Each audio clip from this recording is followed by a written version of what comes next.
Hey everybody. Hey everybody. Thanks for coming out. Again, my name is Christian Diederich, and I'm just going to talk to you about my trip to Senegal. So a little bit about who I am, where I went. I'm a University of Minnesota-Morris student, history major, French minor. It's my 5th year here, originally from Murdoch, Minnesota. And what I hope to eventually do is I'm going to go to grad school and do historical preservation, so probably end up in a museum like this anyways. I went to West Africa, specifically Senegal, which is the farthest west in Africa that you can go. And I was in Dakar, which is the capital city. You can see it in the big star there. And then just a little bit south is Popenguine, but that's not big enough to be on the map here. So to get there, I mean, you have to fly there. And so we had a 9-hour flight to Paris. And so we had the opportunity to go on the train and look at Paris a little bit. We tried to go to like the Eiffel Tower and stuff, but we weren't able to get there in time because it takes 2 hours from the airport to the Eiffel Tower, and we did not have that kind of layover time. So a few pictures from just Paris. It was nice to be able to say that you stepped foot in there. So that was a lot of fun. So then when we get to Senegal, it's the middle of the night, so we didn't really see anything. So I don't have anything from actually landing. But the next morning, this is our view from our like resort hotel, like apartment thing. It was like an apartment building that they supposedly had people just move out of, and so we were moving in for them. So it's just an interesting place, but it was very, very pretty. There's a lot of development around, so a lot of construction going on because they are like very much in development.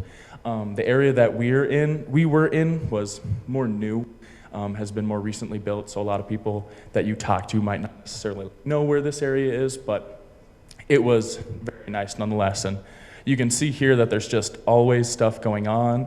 And this isn't even a very busy part of the city, but it's like that from sunrise to sunset. It's maybe 3 a.m. and there's still people running around on their bikes or driving around. And then we got to go to, oops, I went the wrong way. It's called the WARC, the W-A-R-C, which is the West African Research Center. And what we did there is we learned a little bit of French. We learned a little bit of Wolof, which is their mother language before they were colonized by France. We learned a little bit about the culture, about like what you should do when you meet people, cultural values. So there was one example that kind of threw us off right away, but people in Senegal like very much believe it, that you should not shake a person's hand that you just met because that skin contact can like possess you. And they said they had a student come in, shake a man's hand, and completely possessed the kid to go get money out of an ATM and give it to him, and he didn't even realize he did it until like after he did it. And so they were like, don't shake people's hands, you can say hi, you can talk to them, but that goes a lot with West African spirituality, which I'll talk a little bit more about as I go on. And then this was just one of the classrooms that we got to work in, but they have like 8 or 9 classrooms and a library, but all they do is just research for West Africa, and they give kids opportunities to do higher education, to work in languages, to be trilingual, to get more of an international job. And then for this trip, one major thing that I'm going to show a lot is food. They have a lot of like fruit and veggies, a lot of fresh stuff, a lot of bread, a lot of fish and rice. So fish and rice is actually their national dish in Senegal, and so there will be a lot of fish, because I think I ate it almost every meal every day except for breakfast. And then in Senegal, there's just a whole bunch of animals everywhere, also just stray cats, and so this was at the WARC. They told us not to feed them, but not everybody listened, and so we normally had a group of cats kind of following us. But it wasn't necessarily a bad thing. They never did anything. They just maybe were a little bit dirtier than your normal house cat. And then continuing with the animals, we saw a lizard, which was, again, kind of a shock while you're eating a meal and you see a lizard kind of run by you. You're not necessarily used to that, so. This was the next day. We went to Lac Rose, which means pink lake in French, but this was on the drive there. We were going through the towns, and we were driving through this one, and a group of kids just must have saw us in there, and they were banging on the windows and running down the roads with us, and we were banging on the windows back to them, laughing. It was just a really fun time, and then it was, I don't know, a really cool experience. There's a chance that this is one of the first time that these kids have seen a bus like that go through their town, so it was really cool. And then just seeing everybody like walking while you're driving through, because you don't necessarily see this in Morris, Minnesota, especially with like the bucket on the head, baby strapped to the back. Like, it's definitely a very efficient way to do things, but it's just not what you see, and it's really cool how the way of life changes once you go to different places. Oops, now I'm going the wrong way again.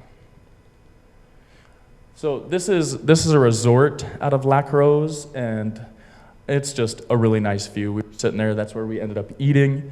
But yep, it's a really gorgeous view. And then the fish, one of probably 6, 7, 10 pictures of fish that I've eaten. And then this fish, the fish, I'm pretty sure that they continued to feed us is called tisse, which is another French word, but it's like white grouper. But yeah, they have a lot of fresh fish that they make, and then fish with rice is their main thing.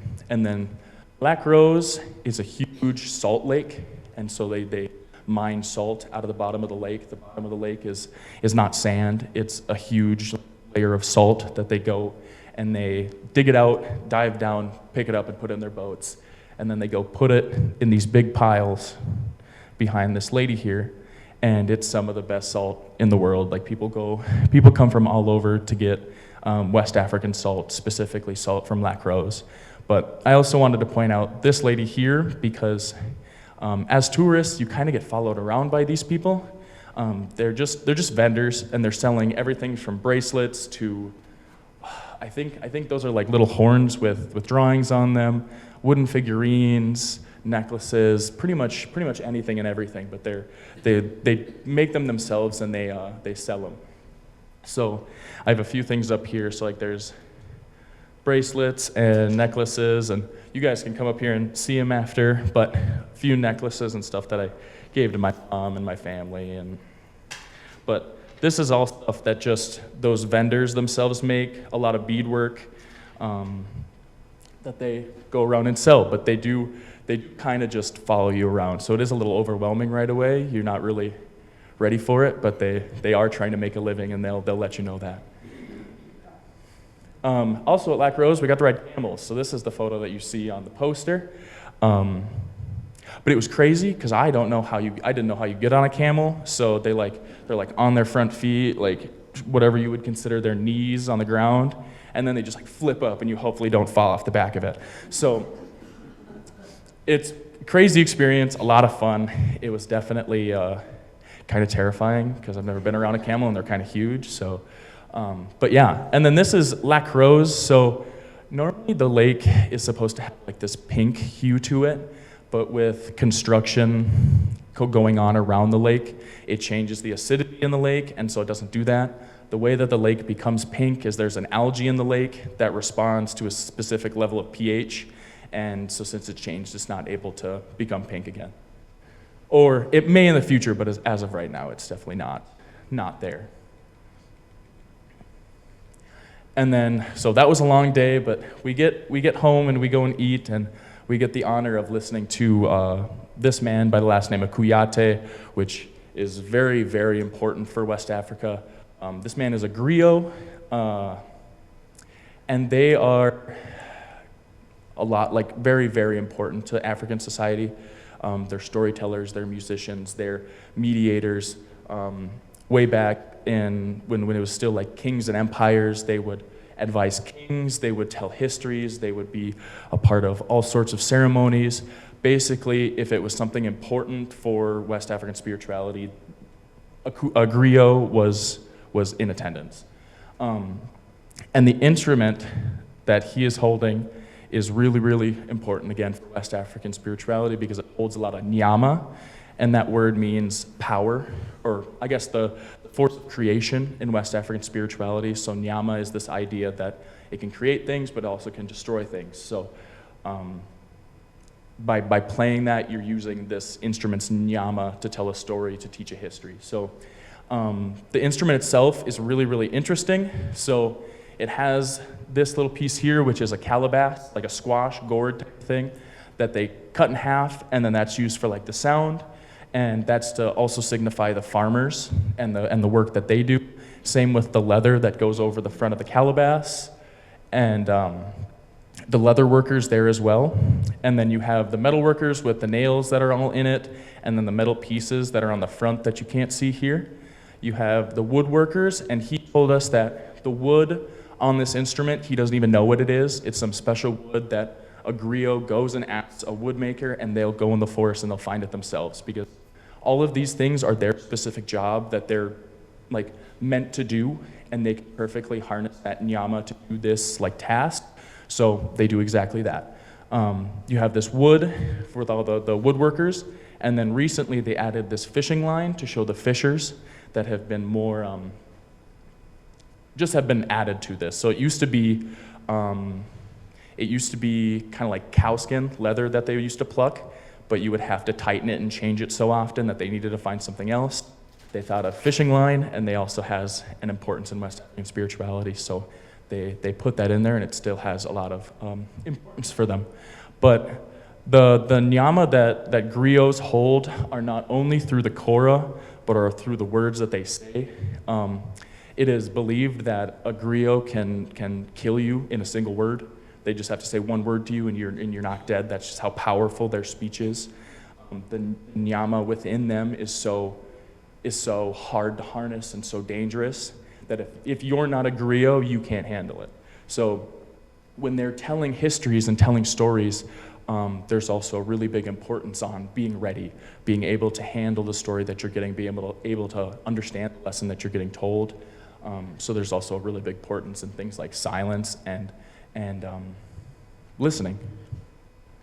But we got the honor of listening to a few songs from him and a few proverbs and lessons that he has to tell. But the last name Kouyaté is very, very important, because it's the last name is still celebrated today.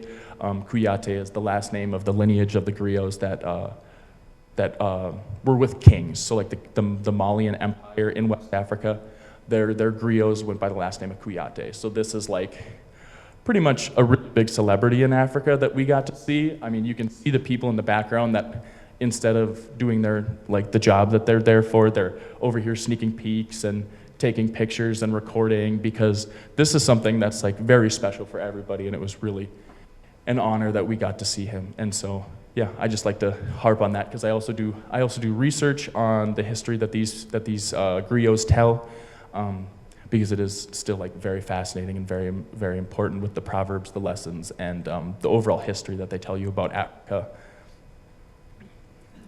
Throughout this, there's just going to be a lot of photos of flowers and just scenery, because I love flowers personally. So I have no idea what this is called, but this is probably one of the coolest flowers that I saw while here, other than maybe a bush that like the leaves were just flowers, but they were everywhere. But so one of the many flowers at the work, or right at the work, and then at the work, this is just their walkway around like buildings. So everywhere in Senegal is just full of flowers, full of brightness, and there's vendors along the streets. It's very busy, it's very bright, it's very, hot. It was 92, 93 degrees on our hottest day, and it was a lot. The sun is no joke. There was a UV of like 14 on average, or 12 to 14 on average, and for some reason I tried to like test that and got really burnt. So I would not test that in any sort of way. So we went to the work that morning, and then they took us to Île Ngor, which is Ngor Island. So first, we just kind of took a little stroll around the island, because it's not very big. This is a more like touristy island, or like artistic island.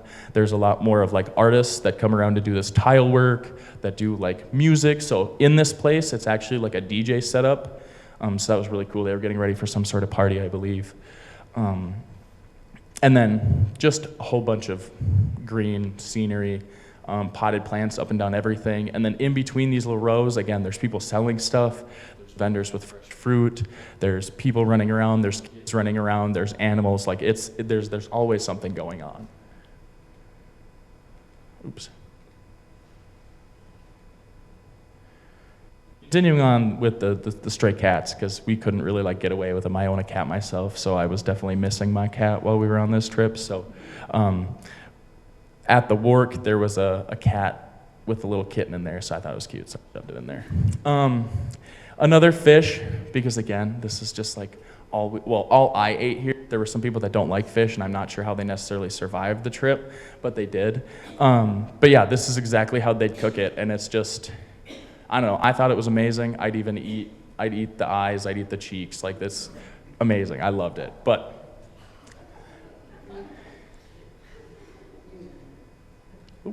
again, another fish. Yeah, it's kind of pretty much everything I ate. I think I sent my mom probably like 8 to 10 pictures of every fish that I ate, and yeah, I was very kind of sick of fish by the time I got home. I never thought I'd be able to say that, but yeah, that was a lot of fish. So then I wanted to take a second to talk about these sheep. So when our group got there, we were about a week off to a really important holiday. So Senegal is a majority like Muslim nation. It's 98% Muslim, like 1.8% Christian, and then 0.2% other. And they were getting ready for a holiday called Tabaski. And I don't know the whole like story behind Tabaski, but what we do know is that these sheep, and they are sheep, we thought they were goats forever, but no, we got told these are sheep, and they will buy one of these sheep, they will sacrifice them, and then they will butcher them and give them to their neighbors and to like the poor, and they're supposed to you aren't supposed to eat any of the sheep that you got. It's supposed to be a day of giving to your relatives, giving to your neighbors, bringing people in for a meal, and you're also not supposed to have your own because there's people next to you that are doing it, so there's no reason to have your own because you're going to get so much from your neighbors that there's no reason not to give it away. But when we were walking down the streets, there were hundreds and hundreds and hundreds of these goats, and this is just one picture. I think I have like a 10-second video walking down the street, and it's just goats and goats and sheep and sheep and sheep, and then you turn the corner and it's more sheep and sheep and sheep, and it's just, but when you have nearly 20, 30 million people in a city and they're all Muslim, like you're gonna need a lot of sheep for this holiday.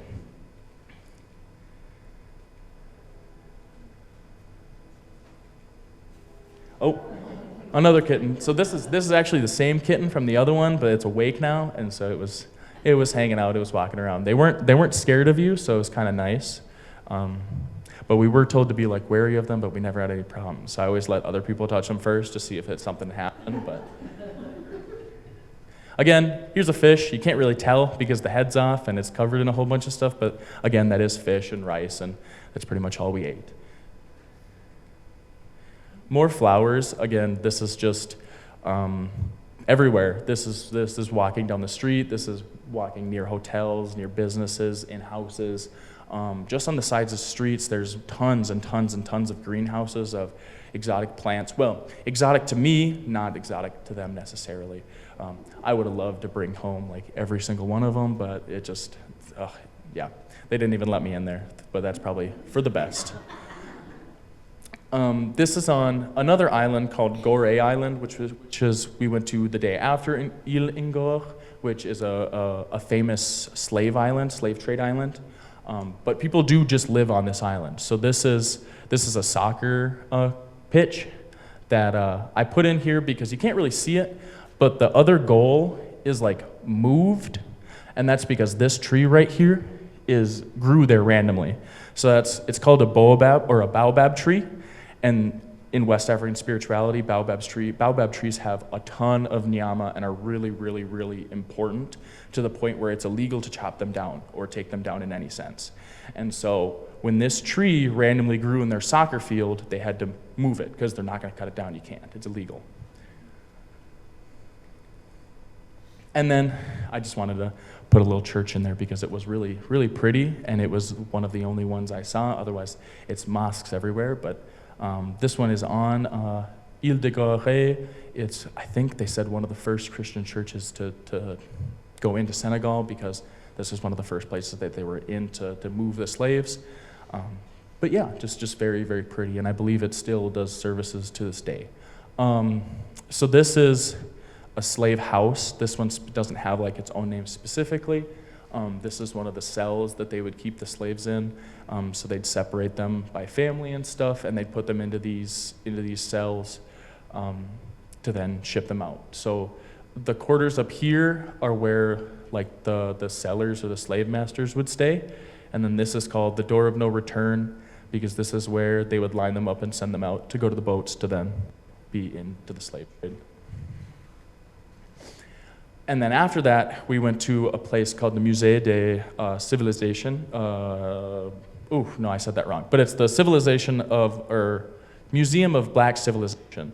And so they were just showing us the history of Africa, because there is a lot of academic talk of Africa not having a history or not having a culture, or it being less of a culture than others. So this museum is really, really awesome, because it just shows you how much history was here before, I mean, we think there is. So you have all sort of Egyptian influence, and so you have Egyptian influence, and then you have animist influence, which is focusing a lot more on like animals, which goes into more of the West African spirituality with the power of animals, the power of Nyama, the visible and invisible world, and then masks and stuff to do like celebrations and different occasions. But in this, there's also the idea that Black civilization is still going, and so there's modern art in here, and so there's not any necessarily meaning to any of these. They're definitely left up to the people that are looking at them, but here's just a few examples of the modern art that they had there, of people that live there now and are still doing art. Again, you have a lot of Egyptian influence, because you have all the gold and the Sphinx and the animal faces. And then I'm not necessarily sure what this thing is, but it was really cool and I took a picture of it, and so I just wanted to add it in there, because just all of these statues and masks and monuments that they had here were just really kind of crazy to think about the time that they were made and how perfect they kind of are. I mean, we're in the age of making things as fast as possible and as much of the thing as possible, and so you don't see this anymore of just like pure gold sculpted by hand just perfectly into this. And so it was really amazing to be able to see that like firsthand, because I sit here in this museum and I get to see all of this here, and now I'm getting to see it in different cultures. It's really it's a lot of fun. Oh, I always forget this slide. Then, again, with just the symbolism with animals, they really like birds, lions, buffalo, stuff like that. And they all have different like powers to them. It's not a great example, but it's probably the best way to explain it to people that maybe don't like normally hear it, but it's kind of like a spirit animal. They call it a totem animal that gives you your power. It's connected with a person's last name, so it'd be like my last name, Diederich. I don't know, it's not connected to any animal because I'm not West African, but it'd be like, oh, Christian Diederich of the buffalo, and it's just, you then have the buffalo as your spirit animal, and you don't want that animal harmed like whatsoever. So like there's people who their last names are the animal of the snake, and it's like, please don't hurt any snakes because you're hurting my last name, you're hurting my lineage. This is the power that like brings my family to be. Again, with just the Black civilization, just pre-human skeletons, so like when humans started spreading around the globe, when things started to warm up. So you find skeletons of really, really, really early humans. So this is, I think they call it Lucy.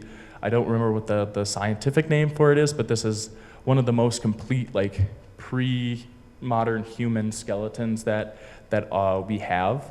And so again, just really awesome to see it. And then just a whole bunch of skulls from just predecessors of human.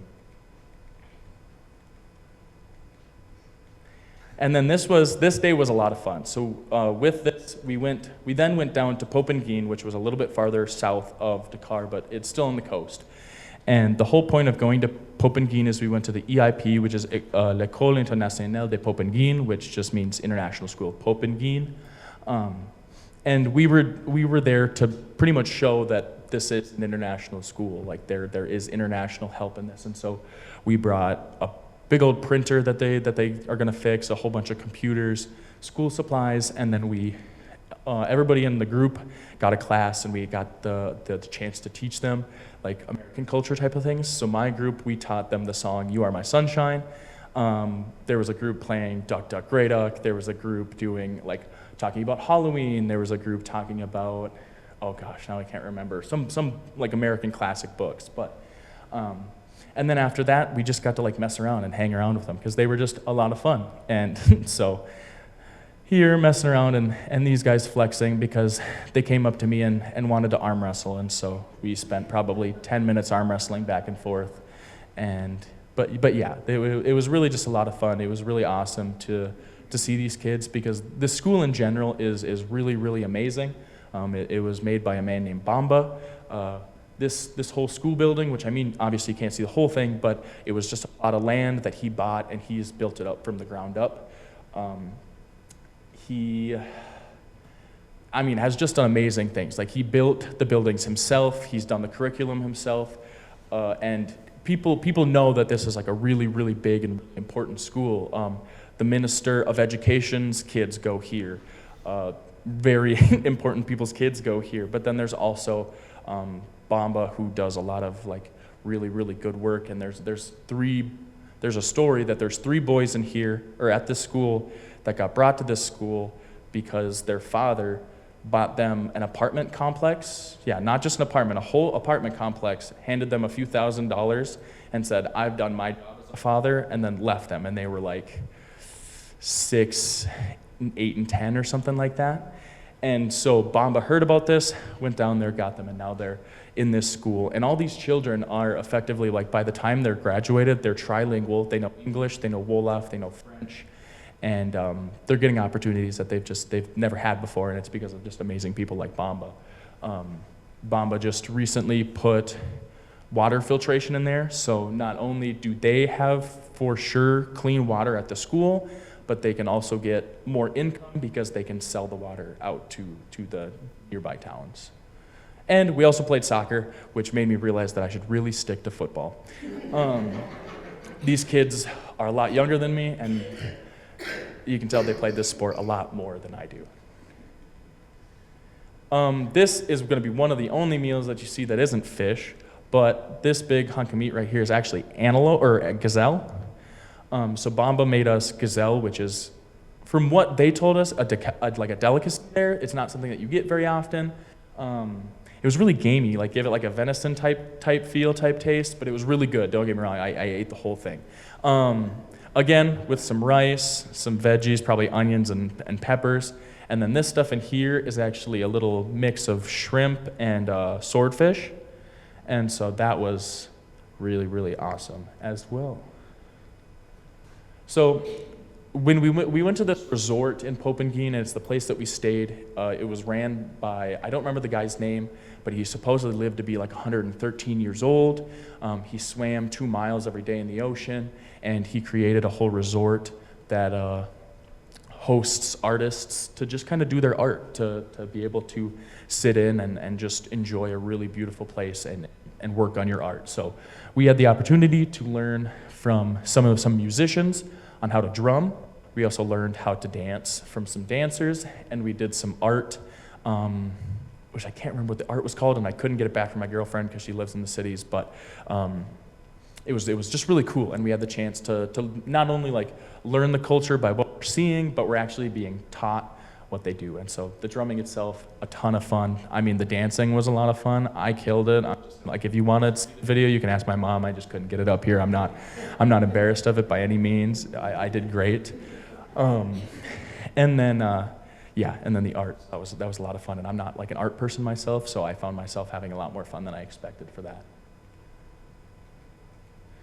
So I'll show you the rock that I was sitting on, or the area that I was sitting on, to like find this in a second.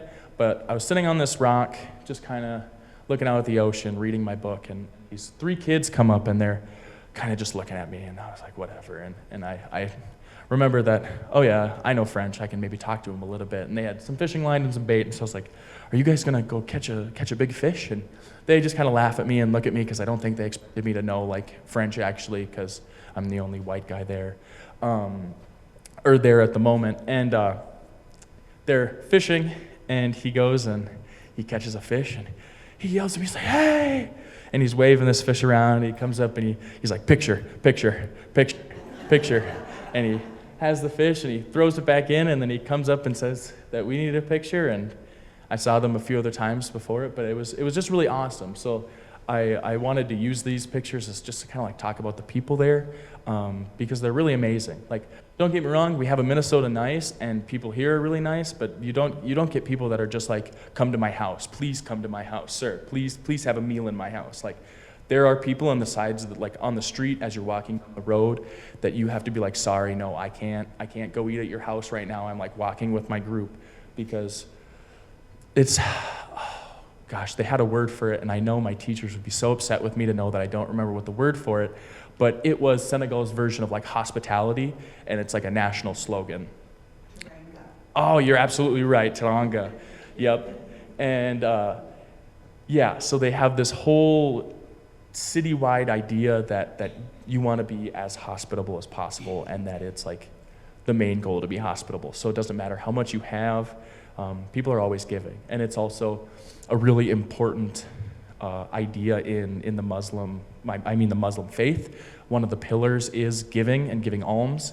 So you're supposed to give like at least 10% of your yearly income to beggars and to the people who need more help, because there are a legitimate class of people that are beggars in Senegal, and because of this idea of giving, they're able to like thrive as that, and it's like a legitimate class of people. It's very interesting. I don't know enough about it myself, but there was a whole thing called like the beggar strike, where beggars themselves went on a strike, and it ruined a whole city. Oh, it's crazy. You didn't think it would make any difference, but it actually affected the whole city, because then you can't properly give alms, and so it was messing up people's religious views because they weren't able to give, and so they didn't think they were being good enough like Muslims, and it was a whole thing.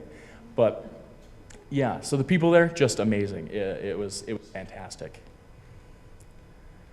Oh, yep, so here was the little rock, a little out to the ocean. I just sat there and read because it was just a nice place to sit. And then within the resort, there was this one little spot, this one little chair that this cat really liked. And so I found myself sitting there one morning, and he just hopped up there and decided to hang out. And so we did that for a few mornings. But they called him Chevy, and he had a little notch out of his ear, but he was the only cat that was like cool and wouldn't try to take your food. So hung out with him a little bit. So this day we went to a nature reserve in Popengine. These monkeys are actually red monkeys. I like these monkeys a lot more than the other kind of monkeys in Senegal. I'll show you that and tell you a story with that, because I had a little run-in with the other kind of monkeys, which are green monkeys. At this park, you also have hyenas, and these things are huge. You think they're like the size of dogs, but imagine the size of a pit bull, but make it a little bit bigger in every way. And they're just terrifying looking. They have the huge teeth, and they like snicker. Like you don't think they're really gonna sound like that, but they do. But thank God that they have a fence there, because they'd probably eat us and everything in the park if they were let out. So we saw a whole bunch of like gazelles, giraffes, and they had, 20, 30 giraffes. There were a ton of them. It was really amazing. You can tell they're older by how dark their spots are. So like the darker the spots, the older they are. But yeah, it was just really awesome to see these animals in their natural habitat, not necessarily like in a zoo. They're just running around. It was just really nice to see. You also have ostriches, which did get very close and did bite your feet if they got the chance. So luckily, I had closed-toed shoes. They didn't get me by any means, but they did get a few people. And you can't really see it, and I didn't get a very good photo of it, but all of these trees right here are called acacia trees. And you'd think they're just a normal tree, and then you go by it, and it's got like thorns like a rose bush. And so we're driving down this area, and you're dodging not only these ostriches at your feet, you're diving the acacia trees on your sides. It was just, it was a safari, really. This is one of 3 rhinos in Senegal. In this national park, there's 2 of 3 rhinos in Senegal, but it's not looking very good for the population of rhinos, because I don't know if this is the male or female, but the female refuses to reproduce with the male, so they're just gonna kind of die out unless something is sent in. And that's a legitimate problem with rhinos. There used to be 4 rhinos in Senegal, but the other national reserve called Nikolo Kobo National Reserve, their male rhino killed the female rhino because she wouldn't reproduce with him as well. So it wasn't going very well to begin with. Again, the baobab tree, and then these bones in here. So again, the baobab is really, really important. It has a ton of nyama. It has a ton of power. Even on signs on the side of the streets, it's like the baobab roots are the power of family. So it's just like everything about a baobab tree is really, really important, and is full of nyama. So these right here, these bones are griot bones, and so griot bones were put in baobab trees for the longest time just because the nyama within a griot was considered so powerful that if you buried them in ground, it would ruin that ground and it would continue to spread. And so the nyama would make it so that land you couldn't use it for anything. And so you would bury a griot in a baobab tree to encase this nyama and to make sure that it doesn't get out and affect anything. And the reason why you can do that is because the baobab tree has enough nyama to control the crazy amount of nyama that a griot bones supposedly release.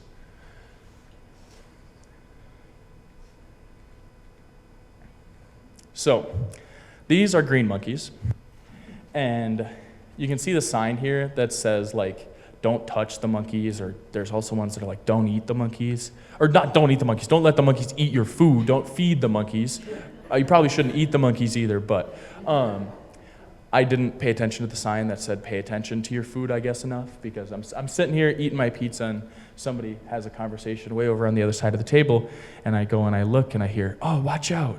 And I feel a little hand on my shoulder, and I turn, and there's a monkey stealing my last slice of pizza. And it was gone faster than I could even look at it. So I had a monkey steal a slice of pizza from me, and it was just gone. And so after that happened, I was honestly kind of terrified. I was like, oh my gosh, these monkeys are gonna get all my food now, because I still had something else coming, and I was just staring at these corners because they're sitting up in the corners, they're sitting on the railings, they're running around the ground. They don't care, they just want your food. But I don't have a picture of it, but the waiter came out with a slingshot and was like chasing these monkeys down, and he was way too good at it, so I know for a fact this isn't his first time doing it. Just a kingfisher. I put this in there because it's an awesome bird and I love it, so it's really cool to see it. But yeah, and then an alligator, which were right off the edge of where you would eat. So after you were done with your food, you could just toss the alligators. And so that was a lot of fun, actually. And then here's my last slide, but it's this stuff is built by the same guy that built our resort. So not only did he build that resort for all of these artists, this is his home, and he built this. So I don't necessarily know what this is, but it was a tower, like a gate at the front of the whole building. And then this is his house that he built himself. They say that if you stand in the middle of this, you feel like energized and feel some sort of power. I mean, I felt it myself, but I couldn't tell you if it was just because everybody was saying it or if you really felt it. So, I mean, cool experience, but I liked it. Then you could climb up these stairs and go up into his room, which was way, way up at the top there. But yeah, it was just really incredible. And then with all that, he made a theater that they do actually have like multiple productions go and do this. So this theater, the floorboards have car shocks underneath them so that you can like run around and bounce more, and it's not as like harsh on you when you're running like a play or a musical. You have all these dressing rooms and these doors. You can get up to these balconies and on top. And then behind this, so like what you would see over there is just tons of seating and then like a VIP like gallery section. It was crazy. It was such a cool place. And it harbors just a lot of art and a lot of artists throughout not only Senegal, but the world. The daughters of the guy that ran this are in Paris. I guess I don't know if they are right now, but the last I heard, they were in Paris running a dance school. There's a whole bunch of people that come through here doing poetry, art, or just to hang out and learn. The guy that built all this was initially a Haitian revolutionary who got exiled to Africa. Was in, gosh, I can't remember what country specifically, but then got sent back to Haiti to try to fix things, got exiled again, went to Gambia. Gambia had a king. He didn't like the idea that they had a king or like a dictator, and so then he ended up in Senegal doing art and poetry and building this amazing place and talking to the first president of Senegal, Leopold Senghor, who is also a very, very important poet, but also an incredibly important politician because he was the first elected president of Senegal. But yeah, that's all I really have for you. I want to thank you for listening to all this. I wish I could have put all of my pictures on here, but I think it would have ended up at like 30 slides. I really had to cut it down the way it was. But yeah, it was really amazing, and I would definitely go again. Yeah, thank you. Oh, and I have all this stuff up here if you want to come and check it out. I didn't talk about some of this stuff as much as I'd like to because I just got talking. So if you want to come and hear about it, I can definitely let you know about this up here. But and questions. Yeah, thank you. Were you there as a group of students from the university? Yep. So yeah, it was a study abroad program. And so technically we were doing schoolwork. So during it, we did presentations, and we had a few bits of homework before. So we read a few books, did a few quizzes, did a little bit of like culture checking, how to be a proper tourist, and stuff like that. And then we had to do like a presentation in a paper. And I think there were about 18 of us, 19 of us. It was us and then a community college out of the cities by the name of Normandale Community College. And so, yeah, there was a big group of us. About 2 weeks and a day or two or so. So there is a lot in here that I kind of like glossed over, and I didn't really follow it very chronologically. I just talked about it how I like to talk about it.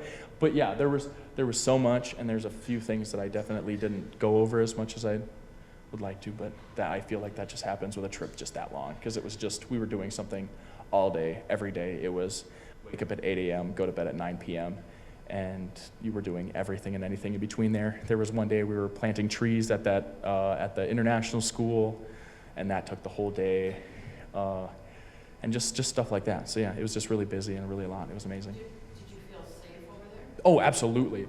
There was really the only fear that anybody ever had was maybe like pickpockets, and the only time that you really had to worry about that is when you were in the market. And I didn't have a picture of the market up here, but it's just packed full of people, and they're selling clothes, they're selling, I don't know, basically anything. This is like the normal market for people to go to basically buy anything. And so we were at the clothing market, and somebody did get pickpocketed, but it's also not a place that tourists normally go. It was just definitely to show us it, and that just happened to happen. But that was the only instance of anything happening, really. Were things pretty reasonable to buy? Oh, absolutely. Actually, it was a lot cheaper there than here. So, which they would also like let you know how cheap it was, because when you go there, you're rich to them. Like you're instantly rich. And so there were a few times where it's a complete barter system. So you're like, oh, can I give you this? Oh, they're like this much. No, this much. And you have to go by like tourist prices, and they really gouge you on tourist prices because it seems so cheap, because it is for us, but that's not really what they sell it for. So like a lot of these bracelets, you'd buy them for like, it goes by CFA, which is francs, but it's, gosh, what do they call it? I can't remember the actual name but it's called CFA, and it goes to about 600 per dollar, I think it was. Or no, 600 per $10, something like that. I apologize. I cannot remember the conversion of the money, but this would equal out to about like maybe $1.50. And that was probably on the spendier side because I was a tourist. But yeah, if you're really strict and really a stickler about bargaining and like bartering, you could get it for dirt cheap, but I'm just a pushover. What about the mobile wearing? Oh, you know what? I literally told my mom that I needed this here, and I completely forgot to talk about it. So this was a gift given by Bamba, the guy that ran the school. I don't necessarily know what it was called, because I was actually at this resort walking around, and somebody comes up to me. He's like, you know that's from Ghana, right? And I went, no.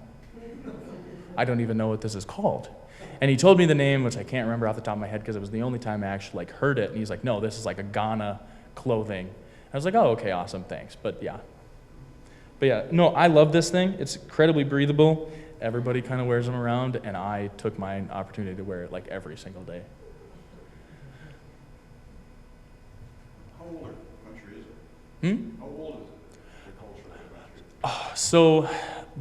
So truthfully, this is what I do my research on, because academia, technically, like, these really old historians have said that the history starts at like colonialism because they didn't like write their history. They used griots to tell their history and their culture before. So I mean, this history and culture has been going on since, I mean, humans started, because this northern Africa area is where the birth of like humans was. And so the culture, it's really hard to say just because, yeah, so, well, okay, so they were colonized by the French, they were colonized by the Portuguese, and they were colonized by the English. It's because then the Muslims came from the north and came down. So that was when they were still the Malian Empire. So this is a whole thing. This is perfect though, because this is literally my research. So there's a king by the name of Sundiata, who, it was about 1201. That's the year, sorry. It was about 1201. And he was just this, I mean, amazing king that combined Mali into this huge, giant, amazing empire that ended up producing Mansa Musa. And if any of you have heard of Mansa Musa, that's imagined to be the richest guy to ever exist ever. He went to Egypt, threw some coins, and threw so much money into the Egyptian civilians that he completely tanked the Egyptian economy. So this area and place was amazingly rich. But Sundiata went on, was exiled, and had the chance to like talk to marabouts, to like people of Muslim influence, and then went on a pilgrimage to Mecca, and then came back, and then as like the Muslim ideology came over North Africa and into West Africa, it just moved into it like that. They speak French. Yep, they speak French, they speak Wolof, and there's a whole bunch of like little dialects that people in specific areas like. Wolof, it's spelled W-O-L-O-F. But yeah, that's their mother language, and the language that came from like the Malian Empire. There's a whole bunch of languages like Madinka, Mande. Gosh, there's even more that I know I'm forgetting. But it's because that even though Senegal itself was just like one place, you had the people who were the fisher people, you had the people who were the savannah people or in the bush, and then you had the people who lived in the mountains or lived in the lowlands or lived by the river, and then they each had their like separate languages and their separate cultures.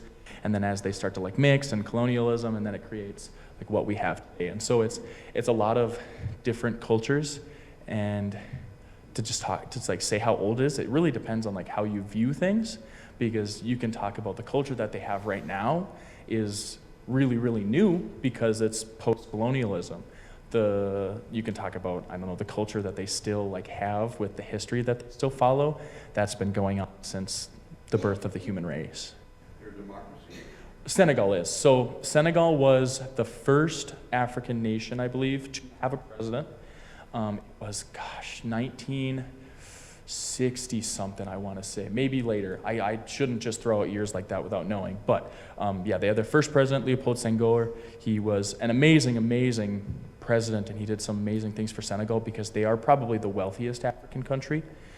They do export things like peanuts, fish, oil, and some agricultural stuff, but the agricultural stuff is a little bit harder for them because their like roads out where they do their agricultural work aren't the greatest, and so it's kind of hard for transportation. But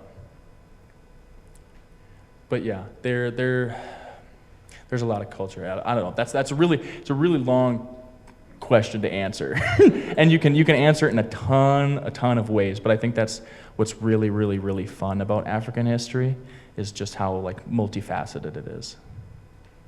So you showed the slave houses. Mm-hmm. Can you talk a little bit more about the slave thing that went on there? Yeah, so that island itself is just probably one of the best places for like boats to dock, and so that island itself was initially conquered by the Portuguese for slave trade, and then by the English, and then by the French, and then the English tried to get it back again, and the French got it back again, and they would basically get slaves out there and put them into these cells, and they would separate their families, and they would send them off. But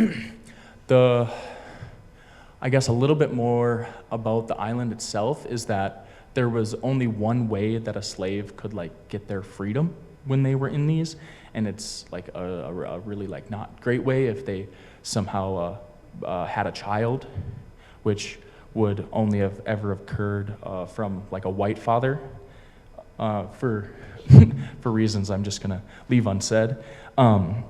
You could possibly get out to the island and be able to like have your own life, because the child was then free because he was half, or he was métis. A little bit more about it, I guess. I don't necessarily know when that island itself ended, but just like there was just a whole bunch of terrible and cruel things that would happen in those places. That isn't like the only one on that island. There are multiple, because it wasn't just like one company, I guess you could say, doing this. It was like multiple people, and so there were more than one like slave houses. There's more than one island that would do it. It's just that was one of the more like important, I guess, ones. Could you go back to your first slide and show them that? Yeah.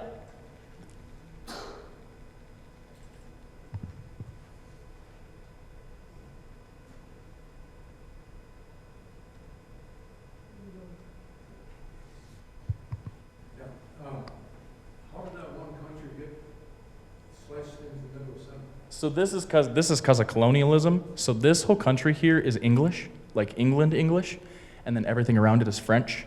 So when the English controlled this area, and then the French then conquered it, the English still wanted the Gambia River, and so this is just the Gambia, or that's what this nation is called, is the Gambia. And so the English wanted the Gambia River, so they made these terrible borders to keep the river for English use. So, okay, so that Gambia is only, what, 10 miles wide or something? Oh gosh, it's not very wide. They did have numbers about it, but I can't remember it off the top of my head. No, because, so, yeah, you have this whole area, and you have to go all the way around it to get to this area, and this is called the Casamance, which has been war-torn, but there was a lady that we met that just came up from here, and she said it's like fantastic, and they're doing so much better. You just have to worry about if you're walking around in unmarked areas for landmines, so I just wouldn't walk around in unmarked areas. But this is where they like do a lot of their peanuts. This is where their main jungle is. But yeah, also river routes and stuff like that. But yeah.